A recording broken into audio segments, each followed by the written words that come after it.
Okay, welcome back to the Movie Manifest meetings. This is episode 3, where we will be reviewing the film The Unforgivable, streaming on Netflix, actually just released not even a week ago, December 10th. And previously, we did cover Pig, starring Nicolas Cage, streaming on Hulu. And then we also had another meeting over the movie Belfast, which is available to see in theaters, or if you want to purchase through Amazon for what was it, $20 to purchase Yeah. it. Those are the movies we've covered so far. And I'm here with Jackson. I'm gonna say hey. Yeah. Hey, good to see you again. I'm sorry you missed Belfast. Jake and I had a great time discussing that movie, and you still haven't watched it yet. So I'm still a little upset with you because you got you're accessible to all those theaters where you live. So I think you need to get on that. But I'm happy to be back with you. Talk about this Sandra Bullock film, and why not just give the viewers a little bit of taste of what the movie's like. So, like you said, it came out not even a week ago. It's directed by Nora Fingshite, Fingshite. I Fingshite. believe. We got an hour 47 runtime without credits. We genred it as a drama, family dynamics, and tragedy. That's correct. Ratings are not there yet. They will be given. We'll guess each other's at the end of the video. Of course. Okay, here we go. So, The Unforgivable got a 7.2 right now on IMDb. Meta's 41, so a little low. And Yep. 26,000 people have already rated it. And I think you mentioned it, but it's number one. It's the number one movie on Netflix today. It could change tomorrow, but I highly doubt it. It's been a very popular movie with everyone. Yep. So yeah, Sandra Bullock is the main star, Academy Award winner for her performance in Blindside. Also got Viola Davis, another Academy Award winner. That's right. Yep. Vincent D'Onofrio, I believe. It's a very difficult name to pronounce. You got John Bernthal and Rob Morgan. So it's written by a few people, but just a little quick synopsis on the film. It's a woman who was released from prison after serving a sentence for a violent crime, and she re-enters a society that refuses to forgive her past. All right, so Chun, why are we reviewing this film? What drove you to ask me to do this video with you? There's a couple reasons. One of the main ones, it honestly seemed like one that would be up your alley. I think when I first saw it, given the subject matter, stuff and things like that, and then also it being 2021 film, you've really been grinding out on those, and just a change of pace. We've done two kind of niche films, like ones that you may have to dig for. Kind of mix it up. Let's go for one that's front and center. Say that we watch all movies here in the Movie Manifest. Also, when a movie has a user rating that's a certain level compared to the meta, that really makes me interested because something's different. So I definitely love that spread. Yeah, I agree. I plan on watching this film anyway. I don't think that they had in mind this film was going to be as popular as it is. I feel like they thought it was going to fly under the radar, but it's pretty popular. The viewers seem to like it for the most part, and yeah, we'll get into it. So, Chun, I ask you, you can go first. What's your first reaction of The Unforgivable when the credits roll?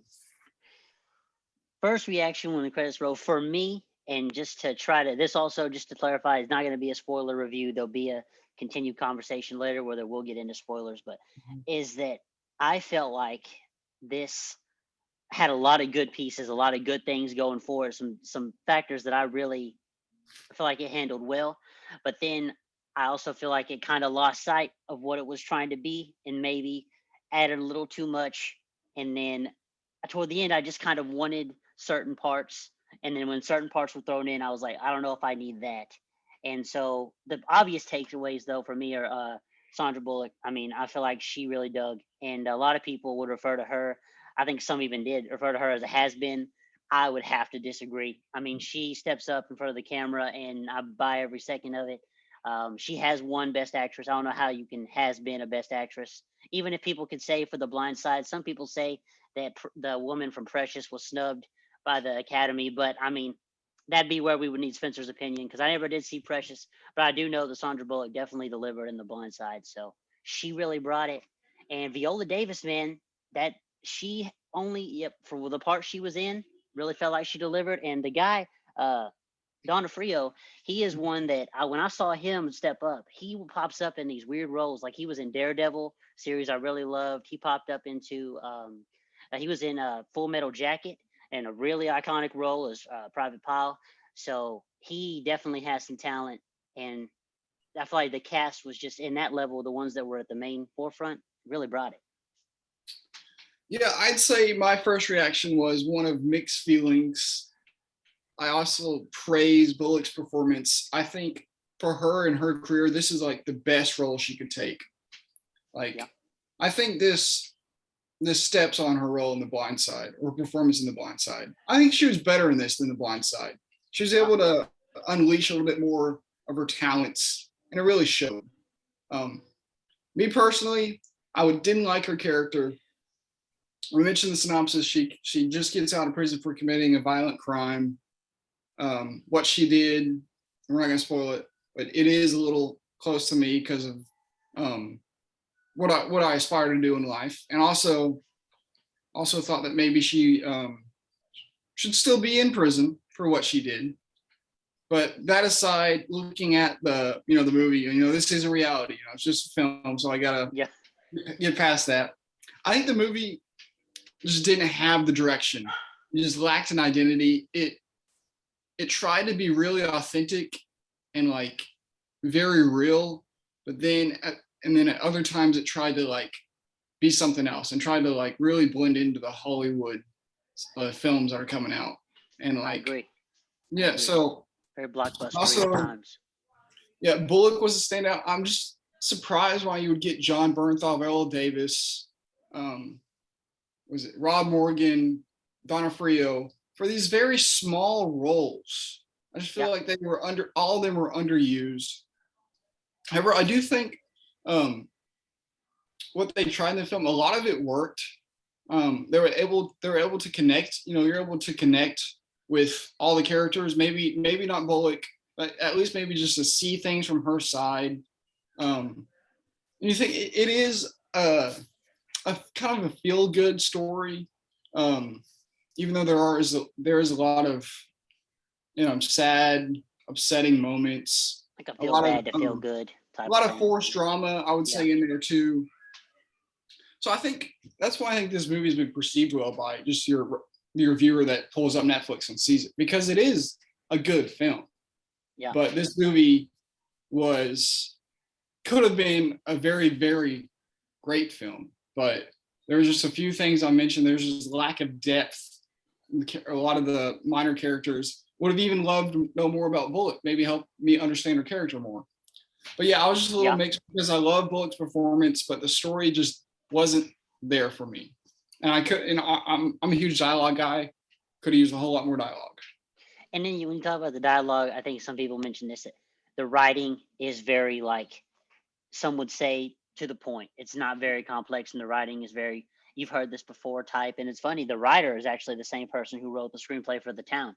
So coming in, I was kind of wondering, well, what are we going to get? And just kind of shows you that can be a mixed bag and not everything. Because he also wrote Bloodfather, and that movie wasn't as good as The Town. So it just Yeah, kind of on and off. But yeah, I agree with you. Definitely an identity would have helped.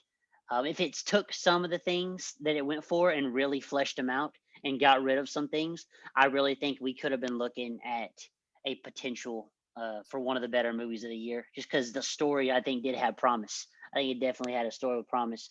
Just how it was handled, it could have been handled a little more. Uh, yeah. There was way too many. I like when you get those and that like that cast you have on, you bring that into a movie. I yeah, just feel like you should have like maybe just get Viola Davis and focus on her, and a yeah, lot more time with her, or just Bernthal or Donna Frio or Rod Morgan, the her parole officer. All these characters plus there's three or four, like seven other minor characters that were in there that played a pretty important part of the story, were also very shallow. And I think the third act really lost me. Um, it was kind of surprising, but then, like I said, it went a little bit dipped its toes in Hollywood. Would have liked a more realistic ending. yeah. Because I mean, I think yeah, the intent there was to try to tell a story that hasn't really been told at the like. That's why we were talking before about it maybe in a crime genre, and you're like, well, it's after that, and so it's a different perspective on what it's like, and there's a lot of different perspectives on the system and things like that, and it really has some good ideas. Just if it really soaked into that instead of trying to, it had to, it's being on Netflix. I think Mhm. that's a factor. I think you got to please a certain audience. And like you said, the person thumbing through, they're going to want certain things that were in this movie that they're going to see that and go, yeah, that's what checked the box for me. But whereas if you're looking for just the film as a whole, you're like, maybe you didn't need that. Maybe you didn't Mhm. need that to stand out. So, I also think it tried to speak about like the criminal justice system, try to talk about the adoption system, got right. a Yeah. little bit into homelessness. It was filmed in Seattle, so you could see just like when she's walking a lot through the city, you could see all the tents set out. You could see that Seattle has a huge homeless problem. So they tried to incorporate some of these social issues into the movie, and I was fond of that. Me too.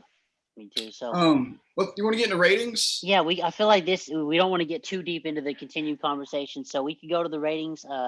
You want to try to guess mine first? Yeah, let me write it down. I feel like we kind of have the same perspective on this film. Whether Yeah, that means our ratings are going to be somewhat alike, we'll see. which I am But surprised by. I'm not gonna lie. Also, to mention a shout out quickly to, I'm gonna butcher the pronunciation. Aislinn Franciosi that was in this movie. She absolutely killed it in The Nightingale, and that's you talk about underused actors and actresses. That was an absolute underused actress. I would was mention she that. Katie or Emily? She was Katie. Katie in the Katie. film. Yeah, very underused in my opinion. Um. Okay. What do we got? What do we got?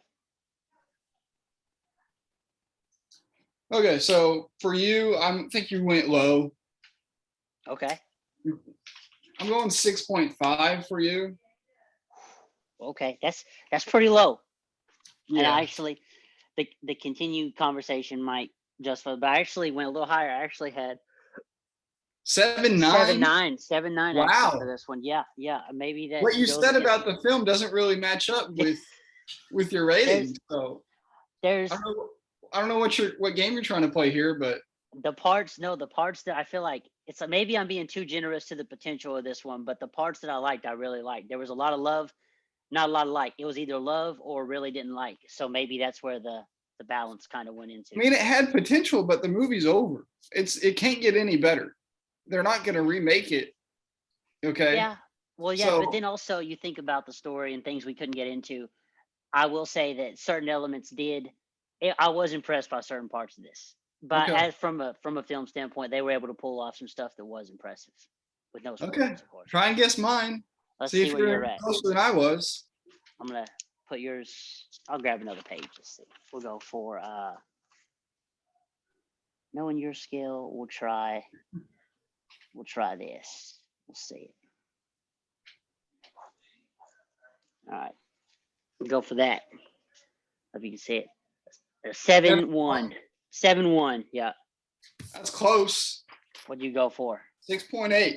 6.8. Okay, so he was in the sixes on there. Okay. Yes. Okay. Was in the sixes. It's like my shoot. Let's go with the manifest Yeah, since where's the we manifest at? have it. Yep. Let's just show this. You said 7.9, so you have that tied with Jungle Cruise and The Last Duel. Yep. Yep. You have it over Luca and Mortal Kombat. For me, I have this as my 37th favorite of the year.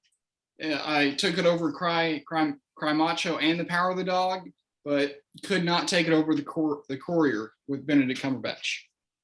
Okay. So let's go ahead and we'll kind of show the people how this manifest works. I'm going to insert mine 6.8. I'll do yours since I'm nice 7.9. Do 7.9, Yep. 6.8. What's the average saying? Oh, The average will. it'll It's refresh. loading. 7.35 right now. Okay.